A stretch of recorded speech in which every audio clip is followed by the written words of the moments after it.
Hi student, जैसा कि हम लोगों ने पहले पूर्व में कूलम का व्युत्क्रमण का नियम पढ़ा था। अब न्यू टॉपिक लेकर के आपके सामने जैसे आपका है विद्युत क्षेत्र। विद्युत क्षेत्र क्या होता है?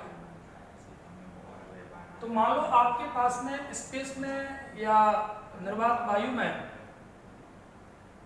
कोई धनात्मक चार्ज, पॉजिटिव चार्ज या आवेश रखा हुआ है, धनावेश रखा हुआ है, और इसके आसपास जैसे कोई मैग्नेट है और उस मैग्नेट के पास में कोई अपन जैसे माना कि कोई लोहे की रॉड वगैरह रख दें, तो उस चुंबक का प्रभाव उस रॉड पर पड़ेगा। तो ठीक इसी प्रकार से कोई आवेश रखा हुआ है किसी बिंदु पर और उसके आसपास के क्षेत्र में, जैसे यहाँ पर कोई पॉइंट P1 मान लें, यहाँ पर आप दूसरा पॉइंट P2 ले लें, यहाँ पर हम पॉइंट P3 इमेजिन कर लें, मान लें, यहाँ पर P4 मान लें। तो इन अलग अलग बिंदुओं पर इस मैग्नेट की भांति इस आवेश का प्रभाव पड़ेगा। लेकिन इन आवेशों की मान लो दूरियां अलग अलग है। एक दूरी R1 है, दूसरी मान लो R2 है, तीसरी मान लो R3 है, या आपकी मान लो R4 है। तो अलग अलग दूरियों पर कोई बिंदु लिए गए हैं, तब भी उनका इफेक्ट इस आवेश का इन बिंदुओं पर पड़ेगा। इसका अर्थ हुआ कि यह आवेश अपने चारों ओर एक फील्ड बना रहा है, यानी विद्युत क्षेत्र बना रहा है। तो इसको हम बोलेंगे इलेक्ट्रिक फील्ड या विद्युत क्षेत्र। तो विद्युत क्षेत्र क्या होगा?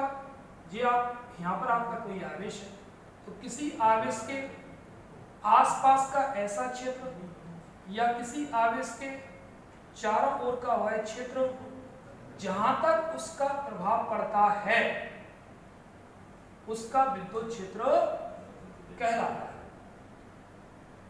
मीन्स यानी विद्युत क्षेत्र के कारण से इसको हम फिर आगे चलकर बोलते हैं विद्युत क्षेत्र की तीव्रता। अब विद्युत क्षेत्र की तीव्रता क्या होगी? विद्युत क्षेत्र की तीव्रता होगी, जैसे आपने कोई समष्टि में या बाह्य निर्वात में कोई आवेश को रख दिया, तो वो विद्युत क्षेत्र का निर्माण कर लेता है। तो अगला क्वेश्चन बनेगा इस प्रकार से कि विद्युत क्षेत्र की तीव्रता से आप क्या समझते हैं? यह एक कैसी राशि है? इसका एसआई पद्धति में मात्रक तथा विमीय सूत्र लिखिए। मात्रक और विमीय सूत्र ध्यान में बोर्ड एग्जाम में ओटी बनती है इनके ऊपर। तो विमीय सूत्र क्या होगा? और एक बिंदु आवेश के कारण से किसी बिंदु पर विद्युत क्षेत्र की तीव्रता ज्ञात कीजिए। What do you mean by intensity of electric field?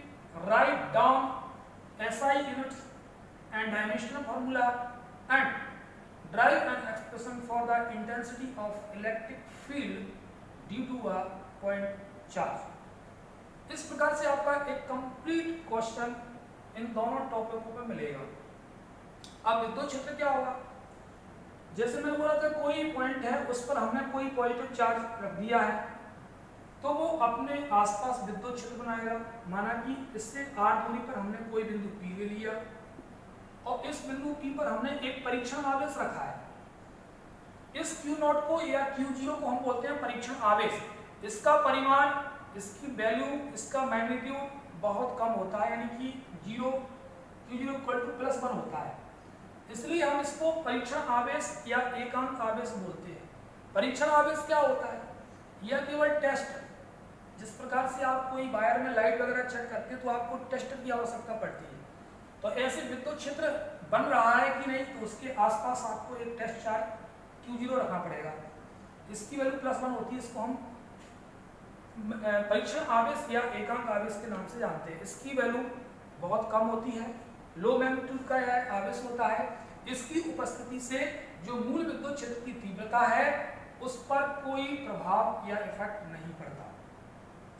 तो आपने यहाँ पर कोई आवेश रखा है, इससे r दूरी पर हमने कोई बिंदु, इसके विद्युत क्षेत्र में कोई बिंदु P लिया है और मान लो इस पर हमने कोई परीक्षण आवेश या टेस्ट चार्ज कर दिया, तो इस पर एक बल लगेगा, परीक्षण आवेश कारण से बल लगेगा। उस बल को हम क्या डिफाइन करेंगे, वो तीव्रता होगी E बराबर F/Q0, जो कि आप पता है बल सदिश राशि होती है, 11वीं क्लास पढ़ा है। विद्युत क्षेत्र की तीव्रता भी सदिश राशि होती है, इसलिए दोनों वेक्टर लगा लिए दोनों पर। और Q0 या Q0 जो है यह आवेश है, इसलिए यह सदिश राशि, इस पर हमने वेक्टर नहीं लगाया। तो इसकी दो डेफिनेशन बनेगी, एक इसकी फॉर्मूले या मैथमेटिकल फॉर्म के अनुसार और एक इसकी इस नेचर के अनुसार। तो डेफिनेशन क्या बनेगी, विद्युत क्षेत्र में स्थित एकांक धनावेश, जो आपका एकांक धनावेश है, कहां पर लिया गया है, विद्युत क्षेत्र में लिया गया है, यानी ई को मतलब हुआ विद्युत क्षेत्र है। तो विद्युत क्षेत्र में स्थित यानी रखा होगा कौन सा आवेश है, एकांक धनावेश। विद्युत क्षेत्र में स्थित एकांक धनावेश जितने बल का अनुभव करता है उसे उस बिंदु पर विद्युत क्षेत्र की तीव्रता कहते हैं। दूसरी डेफिनेशन बनेगी इस फॉर्मूले के अनुसार। F यहाँ पर क्या है, एकांक धनावेश पर लगने वाला बल है, Q0 क्या है, एकांक धनावेश का परिमाण है। तो दूसरी परिभाषा बनेगी इस फॉर्मूले के अनुसार, क्या बनेगी कि एकांक धनावेश पर लगने वाले बल या परीक्षण आवेश पर लगने वाले बल और परीक्षण आवेश के परिमाण के अनुपात यानी बटे को उस बिंदु पर विद्युत क्षेत्र की तीव्रता मतलब E और बराबर मतलब कहते हैं। ऐसे डेफिनेशन बनाई जाती है। तो एकांक धनावेश पर लगने वाले बल और उस परीक्षण आवेश के परिमाण के अनुपात को उस बिंदु पर विद्युत क्षेत्र की तीव्रता कहते हैं। अब इसका SI मात्रक क्या बनेगा, तो SI यूनिट के अनुसार क्या बनेगा, SI यूनिट के अनुसार आपका रेशियो लगा है F/Q0। तो F का मात्रक क्या होगा, बल का मात्रक क्या होता है, जैसे आपका फॉर्मूला है E F/Q0 या Q0, तो बल का मात्रक क्या होगा, न्यूटन, और आवेश का मात्रक मैंने क्या बताया था, कूलम। तो SI पद्धति मात्रक क्या बना इसका, विद्युत क्षेत्र की तीव्रता का SI पद्धति मात्रक न्यूटन प्रति कूलम होता है। इसको हम ऐसे लिख सकते हैं, या न्यूटन पर कूलम इनवर्स, इस पर कूलम में माइनस इनवर्स को पर बोलते हैं, न्यूटन पर कूलम। ये इसका SI मात्रक होगा, जो आपकी बोर्ड एग्जाम में होती अक्सर पूछी जाती है। अब इसका विमीय सूत्र क्या बनेगा, तो विमीय सूत्र बनेगा आपके मात्रक से, वो भी अपने आप में एक दूसरी होती है। तो न्यूटन यानी बल का विमीय सूत्र आपको ये तो पता है, न्यूटन का विमीय सूत्र क्या होता है बल का, mL/10⁻²। इसके बाद इंटू लगा लें कूलम इनवर्स, तो कूलम के लिए क्या होता है विमीय सूत्र AT। अब इस पर क्या है, इनवर्स लगाना पड़ेगा, तो इनवर्स लगा दो (−1). इसको सॉल्व करेंगे तो mL/10⁻², A इनवर्स इसमें इंटू हो जाएगा 1 से, minus A inverse T inverse, तो क्या बनेगा mL/10⁻²-1 माइनस का 3 हो गया, और A इनवर्स। तो ये आपका विद्युत क्षेत्र की तीव्रता का विमीय सूत्र है। यही आपकी OT में बोर्ड में अक्सर पूछी जाती है, दोनों मात्रक और विमीय सूत्र पर OT बनती है। तो ये आपका आंसर कहां तक हो गया, विद्युत क्षेत्र की तीव्रता क्या है, इसका SI पद्धति में मात्रक और विमीय सूत्र लिखिए, वहां तक का होगा। अब इसमें कुछ क्वेश्चन टॉपिक जोड़ा गया है, तथा एक बिंदु आवेश के कारण, बिंदु आवेश आपका सिंगल है, एक बिंदु आवेश के कारण से किसी बिंदु पर विद्युत क्षेत्र की तीव्रता का व्यंजक ज्ञात कीजिए। तो विद्युत क्षेत्र वो किसी बिंदु पर कोई प्लस की आवेश रखा हुआ है, जब हम किसी बिंदु पर कोई विद्युत क्षेत्र रख देते हैं तो वो स्वतः ही विद्युत क्षेत्र का निर्माण कर लेता है। कोई आवेश रख देते हैं तो विद्युत क्षेत्र में कोई बिंदु P लिया है तो एक बिंदु आवेश कारण हो गया, इस पर तीव्रता का व्यंजक आप ज्ञात करना है। तो इसके लिए हम मान लेंगे, माना कि कोई बिंदु O है, बाह्य अनुपात में कोई बिंदु O लिया है, इस पर कोई प्लस Q आवेश रखा हुआ है, और मैंने बोला कि जब किसी बिंदु पर कोई आवेश रख दिया जाता है तो विद्युत क्षेत्र का निर्माण कर लेता है। ये बात अंडरस्टूड है। तो हमने माना कि कोई बिंदु O है बाह्य अनुपात में, इस पर कोई प्लस Q आवेश रखा हुआ है, और इसके विद्युत क्षेत्र में R दूरी पर कोई बिंदु P लिया गया, तो अपन ने R दूरी पर कोई बिंदु P ले लिया। अब माना कि इस पर कोई परीक्षण आवेश Q0 रखा गया है, जैसा कि चित्र में प्रदर्शित है।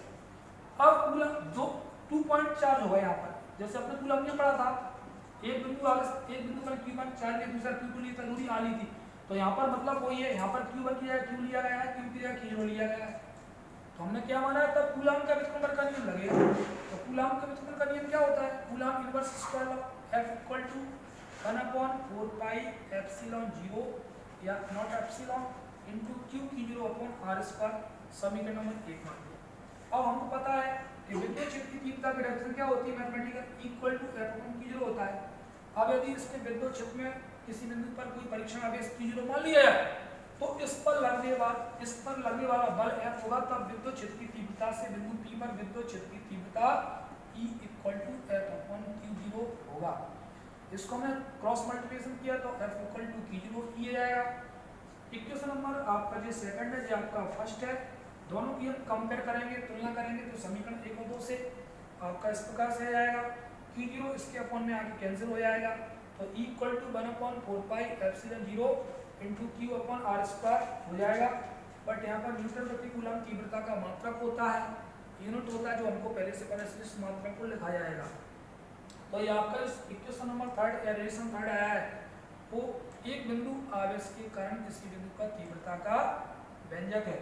हाँ, यहाँ पर 1/4 पाई नॉट एप्सिलॉन का वैल्यू कितनी होती है, इसकी वैल्यू होती है 9/10⁻⁹, तो ये कांस्टेंट टर्म्स है।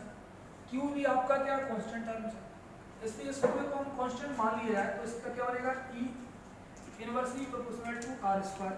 तो ये भी आपकी बहुत होती, कई बार 2-3 बार पूछी गई है, 12-13 सेशन के एग्जाम में आई है कि बिंदु आवेशकांत तीव्रता, किसी बिंदु पर तीव्रता का व्यंजक होता है, वो उसकी दूरी के वर्ग के व्युत्क्रमानुपाती होता है। यह भी आपकी ओटी बनती है। शेष नेक्स्ट लेक्चर में देखेंगे। Thank you.